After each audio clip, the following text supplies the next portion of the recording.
Welcome back to One Comic Book Day, where we're covering Adventure Comics 154, The Carnival Boat Crimes. And if you think that is an exciting title, maybe you'll enjoy this story. This is some of the messiest Superboy comics I've seen in quite a while. I've just been getting bored with some of the other things, but this is just completely generic superhero stuff.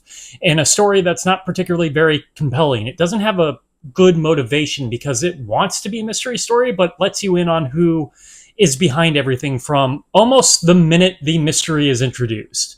Not quite, maybe a page, but like, unless you're a small child, which I guess these were written for, though there have been suicide stories showing up in recent comics I've been reading, you won't guess who had done it. So Clark gets involved, Superboy gets involved with helping this sort of riverboat carnival that's going from town to town.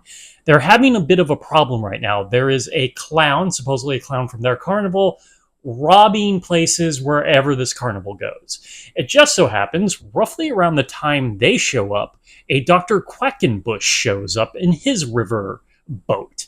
He is a snake oil salesman, though I can only think of the name Quackenbush when it comes to, I think it's Horse Feathers of the Marx Brothers films. Just a great name, Quackenbush. Who we know as a snake oil salesman, he's up to something nefarious, so of course he's the guy behind the whole clown thing. It's such an easy answer. Like, from the get-go, you know this guy is a problem. So there are problems at the carnival that Clark has to help as Superboy. None of it's particularly all that interesting. He doesn't have much of a compelling reason to stay with them, other than things are going wrong.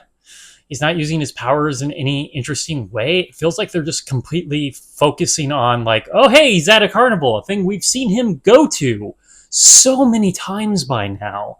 It's not particularly all that new.